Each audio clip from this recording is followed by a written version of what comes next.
नमस्कार, मैं हूं आपके साथ आयुषी गुप्ता।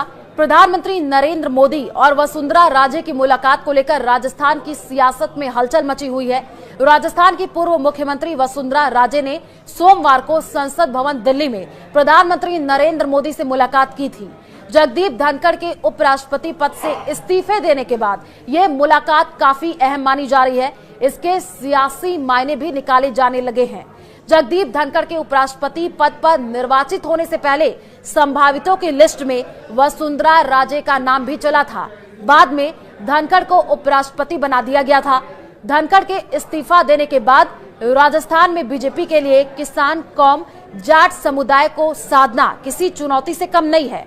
माना यह जा रहा है कि प्रदेश में पैदा हुए इस सियासी संकट को लेकर दोनों नेताओं के बीच में चर्चा हुई है। वसुंधरा राजे प्रदेश की 2 बार मुख्यमंत्री रह चुकी हैं। इस बार पार्टी ने भजनलाल शर्मा को मुख्यमंत्री बनाया था।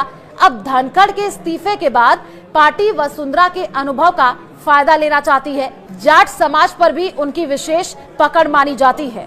पार्टी का ये मानना है कि अगर अगला उपराष्ट्रपति राजस्थान से बनता है तो उसमें राजे की मर्जी भी शामिल हो। उपराष्ट्रपति की दौड़ में राजस्थान के रहने वाले सिक्किम के राज्यपाल ओम माथुर का नाम भी चल रहा है।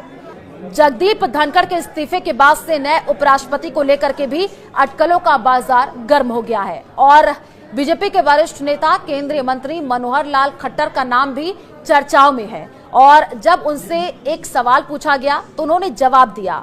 जब उनसे पूछा गया क्या वो उपराष्ट्रपति के रेस में है तो उन्होंने कहा, मैं विकल्प चुनने के लिए पैदा ही नहीं हुआ हूं। मुझे जो सूचना मिलती है उसके हिसाब से काम करता हूं। इसका मतलब साफ है कि वो किसी पद के लिए अपनी पसंद जाहिर करने के बजाय पार्टी के आदेशों का पालन करेंगे। ओम माथुर और वसुंधरा राजे की अदावत किसी से छिपी नहीं है। ऐसे में पार्टी के लिए राजे को साधना जरूरी हो जाता है। इसके साथ ही पार्टी में अभी राष्ट्रीय अध्यक्ष का चुनाव भी होना है। हालांकि राष्ट्रीय अध्यक्ष के लिए भी वसुंधरा का नाम चला था। पीएम नरेंद्र मोदी और वसुंधरा राजे की इस मुलाकात को वसुंधरा समर्थकों की मांग से भी जोड़कर देखा जा रहा है। प्रदेश में सरकार बने 1.5 साल से ज्यादा का समय हो गया है और ऐसे में भजनलाल कैबिनेट विस्तार की चर्चा में जोरों पर है। इस मुलाकात को इससे जोड़ करके भी देखा जा रहा है। राजनीतिक जानकारों का ये मानना है कि वसुंधरा अपने गुट के नेताओं को मंत्रिमंडल और राजनीति नियुक्तियों में तरजीह दिलाने और अन्य संगठनात्मक मुद्दों को लेकर लंबे समय से पीएम मोदी से मिलने का समय मांग रही थी। तो क्या वसुंधरा राजे बनेंगी अगली उपराष्ट्रपति? इस पर अभी भी सस्पेंस बरकरार है और अगले कुछ दिनों में तस्वीर साफ हो जाएगी।